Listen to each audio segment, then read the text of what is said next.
Alors, bon, effectivement, c'est une question qui a été soulevée. Alors, c'est intéressant de voir déjà l'enjeu politique qu'il y a derrière cette notion de vote caché, puisque la notion de vote caché est apparue quand Éric Zemmour a commencé à baisser dans les sondages, et elle a été plutôt portée par ses partisans ou par des médias qui avaient une certaine sympathie pour sa candidature, et c'est une manière en gros de contester le décrochage d'Éric Zemmour dans les sondages, de dire mais il y a un vote caché, et le jour du vote, vous verrez, il sera plus haut que ce qu'annoncent les études. Alors sur quoi ça s'appuie, cette notion de vote caché? C'est intéressant aussi de revenir un peu en arrière. C'est parce que pendant toute une période, le vote Front National et le vote Jean-Marie Le Pen étaient sous-estimés, en tout cas sous-déclarés dans les sondages, et donc on parlait de vote caché. Ça a été aussi à nouveau mobilisé au moment de l'élection de Donald Trump. On a expliqué la victoire de Trump en 2016 et l'erreur des sondages, en réalité moins nette que ce qu'on en a dit d'ailleurs, mais bon, peu importe. On l'a expliqué par un vote caché en faveur de Donald Trump. Donc aujourd'hui, les partisans d'Éric Zemmour évoquent cette notion de vote caché. Bon, moi je suis assez sceptique. On a plutôt aujourd'hui dans les sondages le problème inverse, c'est-à-dire que si on regarde les dernières élections, on voit que les sondages ont plutôt surestimé le Rassemblement national, par exemple, et plutôt surestimé Marine Le Pen que l'inverse. Et il ne me semble pas qu'il y a encore aujourd'hui un vote caché en faveur des candidatures identitaires. Alors pour deux raisons, sans doute. D'abord parce qu'il y a une banalisation de ces thèmes et qu'il est beaucoup moins difficile aujourd'hui pour un électeur de déclarer des intentions de vote en faveur de Marine Le Pen ou d'Éric Zemmour. Déjà, c'est la première raison. Et il y a une deuxième raison plus méthodologique, qui est qu'aujourd'hui, toutes les enquêtes se font en ligne. Et il semblerait que le fait que les enquêtes aient lieu en ligne rend plus facile aussi de déclarer des votes en faveur de candidatures telles que celle de Marine Le Pen ou celle d'Éric Zemmour. D'ailleurs, nous-mêmes, nous avons eu Éric Zemmour à 18% à un moment dans nos enquêtes, donc la tendance baissière ne fait aucun doute, et je ne vois pas en quoi le vote caché permettrait d'expliquer la baisse d'Éric Zemmour dans les sondages. S'il y a une inconnue, en revanche, plutôt que le vote caché, c'est plutôt celle de l'abstention différentielle. Il me semble que l'électorat d'Éric Zemmour est plutôt plus mobilisé que d'autres électorats, et en particulier que celui de Marine Le Pen. Donc plutôt qu'un vote caché, on pourrait s'interroger sur les effets éventuels d'une abstention si celle-ci devait se révéler très forte. Il est possible alors qu'Éric Zemmour soit plus haut que ce que lui donnent aujourd'hui les sondages, et inversement que Marine Le Pen soit un peu plus bas. Mais plutôt que le vote caché, je crois que c'est l'abstention différentielle qui est aujourd'hui le vrai enjeu par rapport aux études d'intention de vote qui sont publiées. Oui, alors les difficultés de Valérie Pécresse, nous, ne nous surprennent pas beaucoup, puisque nous avions écrit, avant même que Valérie Pécresse ne soit la candidate de la droite, au moment de la primaire des Républicains, nous avions écrit que la situation serait de toute façon très difficile pour le candidat des Républicains. Et elle aurait été sans doute très difficile pour les autres prétendants à l'investiture. Alors pour quelles raisons Essentiellement parce que Valérie Pécresse, comme l'ensemble des Républicains, se trouve prise entre deux offres très difficile pour elle à concurrencer, qui est d'un côté l'offre d'Emmanuel Macron et de l'autre celle d'Éric Zemmour. Et ça, on le voit très bien quand on aborde les dynamiques électorales à partir de notre clusterisation. En gros, la coalition électorale de la droite, celle qui avait porté au pouvoir Nicolas Sarkozy, repose sur 5 clusters principaux. Alors sans rentrer trop ici dans les détails, on va en examiner deux. Le cluster qu'on a appelé, nous, les libéraux, qui est le cœur de la droite française, le cœur de l'électorat républicain, et que se compose en gros d'électeurs qui sont plutôt aisés, des électeurs qui sont à la fois favorables à l'Union européenne, mais très conservateurs sur les questions culturelles, identitaires, qui sont des électeurs plutôt élitistes, et plutôt de droite, enfin même très à droite sur le plan économique. Bon, ce cluster qui était le cœur du fillonisme en 2017, qui avait voté aux 2/3 pour François Fillon malgré les affaires, aujourd'hui a volé en éclats. C'est un cluster qui est complètement fragmenté, qui vote aujourd'hui en gros à 1/3 pour Valérie Pécresse, donc très peu par rapport à ce que faisaient traditionnellement les Républicains au sein de ce groupe, qui vote à 1/3 pour Emmanuel Macron et qui vote à 20% en gros pour Éric Zemmour. Donc là on est au cœur du problème de la droite française.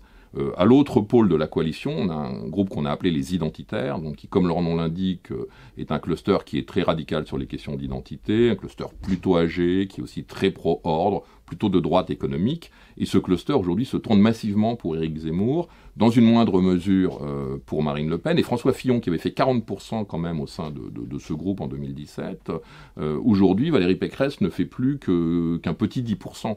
Donc on voit bien, quand on examine via les clusters la situation aujourd'hui de Valérie Pécresse, on voit à quel point elle est prise en tenaille entre d'un côté une offre identitaire incarnée par Éric Zemmour qui capte une partie de l'électorat de la droite traditionnelle, et de l'autre une offre incarnée par Emmanuel Macron qui capte sa frange plus élitiste, plus modérée, plus pro-Union européenne. Et le coup de grâce pour Valérie Pécresse, ça aurait été la guerre en Ukraine. On a vu nettement décrocher Valérie Pécresse au moment de ce conflit, parce que là il y a eu un réflexe légitimiste, une demande de sécurité, une demande d'ordre, qui a conduit une partie de l'électorat de droite, en particulier l'électorat âgé, les petits retraités, etc., vers Emmanuel Macron, et ce qui a produit un décrochage supplémentaire pour Valérie Pécresse. Donc en réalité, la difficulté pour les Républicains, elle n'est pas tant liée à des problèmes d'image, on a beaucoup insisté là-dessus, ça joue un peu, mais c'est l'écume des choses. En réalité, elle est beaucoup plus profonde que ça, et liée au fait qu'aujourd'hui, vous avez deux offres qui sur cet électorat sont mieux disantes, ou en tous les cas sont très fortement concurrentielles, celle d'Emmanuel Macron d'un côté et celle d'Éric Zemmour de l'autre. Alors effectivement, aujourd'hui, le match pour la qualification au second tour se joue principalement entre Marine Le Pen d'un côté et Jean-Luc Mélenchon de l'autre. Alors pour nous, c'est pas vraiment une surprise, parce que nous avions perçu le potentiel électoral de Jean-Luc Mélenchon bien plus tôt, et dès cet automne, il y avait un match à 4 dans nos sondages entre Jean-Luc Mélenchon, Marine Le Pen, Éric Zemmour et Valérie Pécresse. Alors ce qui a changé aujourd'hui, c'est le décrochage de Valérie Pécresse, le décrochage d'Éric Zemmour, qui font qu'effectivement il reste ces deux candidats qui sont en position de se qualifier au second tour, avec 2 points d'écart dans les sondages. On est dans la marge d'erreur, et il y a réellement une possibilité pour les deux de se retrouver face à Emmanuel Macron le 10 avril au soir. Alors, ce qui est intéressant, c'est de regarder les dynamiques d'un peu près.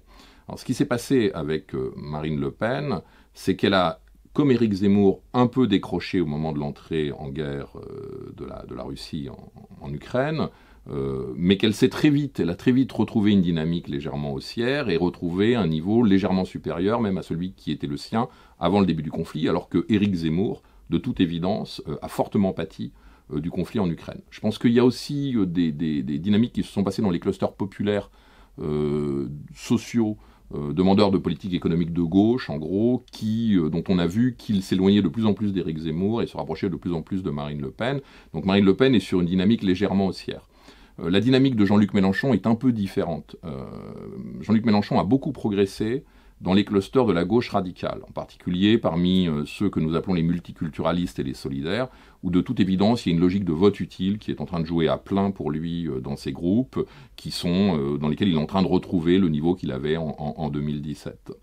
On note aussi une légère progression de Jean-Luc Mélenchon dans des clusters de gauche plus modérés, dans un cluster comme les progressistes, qui est un cluster jeune, qui, comme son nom l'indique, est progressiste sur les questions sociétales, qui est très attaché aux enjeux écologiques, et au sein duquel on note une dynamique haussière en faveur de Jean-Luc Mélenchon. Donc Jean-Luc Mélenchon est en train de bien mobiliser ou remobiliser une partie de l'électorat de gauche. Il y a un enjeu qui est très important par rapport à cette qualification au second tour, c'est celui des clusters populaires, anti-système, plutôt de gauche économique, qui votent aujourd'hui, mais aussi très identitaires et plutôt anti-migrants, qui aujourd'hui votent massivement pour Marine Le Pen et dans lesquels Jean-Luc Mélenchon avait obtenu des résultats assez importants en 2017. Donc si Jean-Luc Mélenchon parvient à progresser dans ces clusters, il peut se rapprocher de Marine Le Pen. Donc il y a bien une compétition importante entre ces deux candidats. Alors dernier enjeu, me semble-t-il, celui de l'abstention. L'abstention sera défavorable aux deux. Défavorable aux deux parce que l'électorat de Jean-Luc Mélenchon est plutôt jeune, donc si l'abstention est élevée, on sait que la jeunesse votera moins que la moyenne, et l'abstention est défavorable à Marine Le Pen parce que si l'abstention est élevée, son électorat plus populaire votera lui aussi moins que la moyenne. J'aurais tendance à dire que l'abstention est un problème majeur pour Jean-Luc Mélenchon, mais potentiellement même une catastrophe pour Marine Le Pen. Donc selon le niveau d'abstention, les écarts entre les deux candidats pourraient être encore plus serrés que ne l'indiquent les sondages. Donc il y a bien effectivement une compétition forte entre ces deux candidats pour la qualification au second tour.